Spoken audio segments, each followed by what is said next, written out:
Hi friend, অন্যান্য দিনের মতো আবারও একটা রেসিপি নিয়ে চলে এসেছি। রোজ রোজ ডিমের কারি অথবা ডিমের অমলেট খেতে আর ভালো লাগছে না, তাহলে ডিমের এই রেসিপিটা অবশ্যই ট্রাই করবে। এটা ভীষণ একটা টেস্টি রেসিপি। দেখো, তার জন্য আমি পরিমাণ মতো আমি ডিম নিয়ে নিয়েছি। আমি 5টা ডিম নিয়েছি। তোমরা যে যেমন পরিমাণ মতো নিয়ে নেবে ডিমের সংখ্যাটা। এবার ডিমটাকে ভালোভাবে ফেটিয়ে নিতে হবে। আমি পরিমাণ মতো লবণ দিয়েছি ডিমটাতে, যাতে লবণটা ভালোভাবে গুলে যায়, তার জন্য বেশ কিছুক্ষণ এভাবে ফেটিয়ে নিতে হবে।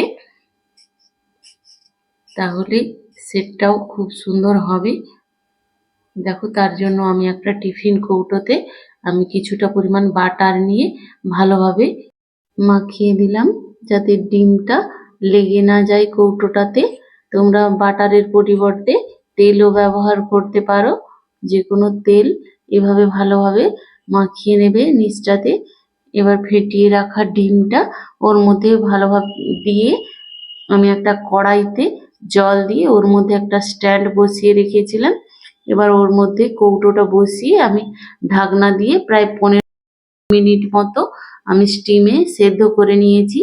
দেখো, খুব সুন্দর সেট হয়ে গেছে। এবার একটা ছুরির সাহায্যে আমি এটাকে কেটে নেব। প্রথমে চারদিক থেকে ছাড়িয়ে নেব ছুরির সাহায্যে। এবার মাঝখান থেকে আমি ছোট ছোট স্কোয়ারের আকারে কেটে নেব। যেভাবে আমরা পনির কাটি, আমি সেভাবেই ছোট ছোট স্কোয়ার করে ডিমটাকে কেটে নেব। তোমরা এটা একবার বানিয়ে দেখবে, এটা মাংসের মতোই টেস্টি হয়। আমরা যেভাবে চিলি চিকেন বানাই সেভাবেই আমি বানাবো। খেতেও কিন্তু একেবারে চিলি চিকেনের মতোই হয়েছিল। এভাবে দেখো, ডিমটাকে তুলে নিতে হবে কৌটো থেকে আস্তে আস্তে। খুব তাড়াহুড়ো করলে এটা ভেঙে যাবে, ডিমটা নরম, তাই আস্তে আস্তে করে ছাড়িয়ে নিতে হবে। ছাড়ানো হয়ে গেলে এদিকে আমি একটা ফ্রাইং প্যান বসিয়ে রেখেছি। ওর মধ্যে অল্প পরিমাণ তেল দিয়ে ডিমগুলোকে আমি লাল লাল করে ভেজে নেব। এই রান্নাটাতে তেলটাও কিন্তু খুব বেশি লাগে না, খুব অল্প তেলেই হয়ে যায়। এই রেসিপিটা তোমরা আগে যদি কেউ বানিয়ে থাকো কমেন্টে জানিও। চিলি চিকেনে যেমন মাংসটাকে ডুবো তেলে ভাজতে হয়, এখানে ওরকম কোনো ব্যাপার নেই, অল্প তেলেই ডিমটা ভাজা হয়ে যায়।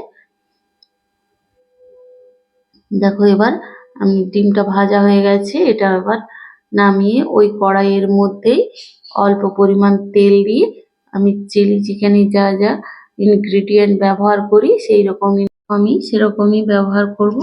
দেখো, তার জন্য প্রথমে আমি আদা রসুন পেস্ট করে রেখেছি।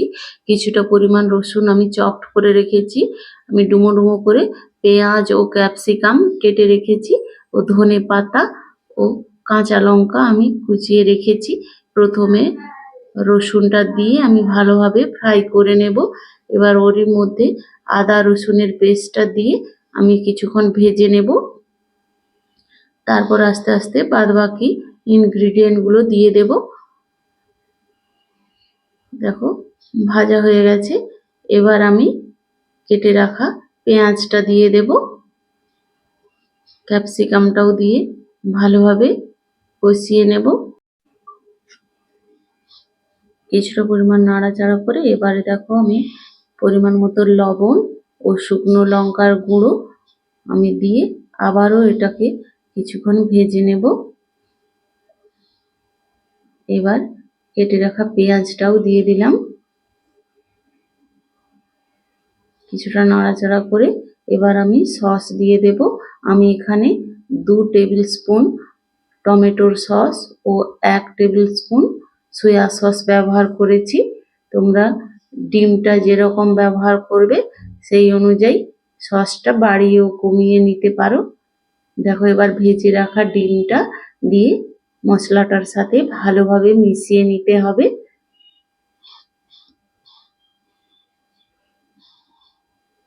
এবার আমি কিছুটা পরিমাণ কর্নফ্লাওয়ার আমি ওই সসের বাটিতেই গুলিয়ে রেখেছিলাম, ওটা দিয়ে দেব। যেহেতু ডিম ও কর্নফ্লাওয়ার দুটোই অনেকটা জল টানে, তার জন্য আমি প্রায় 3 বাটি মতো এখানে জল দিলাম। আমি খুব ড্রাই ভাবে বানাবো না এটা, তাই আমি 3 বাটি মতো জল দিয়ে দিলাম। এবার কিছুক্ষণ ফুটিয়ে ধনেপাতা ছড়িয়ে নিলেই আমাদের রান্নাটা রেডি হয়ে যাবে। দেখো, তার আগে আমি কিছুটা পরিমাণ লেবুর রস দিয়ে দিলাম। তোমরা লেবুর রস না থাকলে বাড়িতে লেবু রসের পরিবর্তে ভিনিগারও ব্যবহার করতে পারো। ভিনিগার না বাড়িতে থাকলে লেবুর রস দিয়েও কাজ চালিয়ে নিতে পারো, টেস্টটা কিন্তু একই রকম হয়। এবার কিছুটা পরিমাণ আমি ধনেপাতা দিয়ে রেডি হয়ে গেল রান্নাটা। রান্নাটা ভালো লাগলে অবশ্যই লাইক, কমেন্ট ও শেয়ার করবে। যেই পেজ থেকে দেখছো পেজটা ফলো করবে। শেষ পর্যন্ত দেখার জন্য অসংখ্য ধন্যবাদ।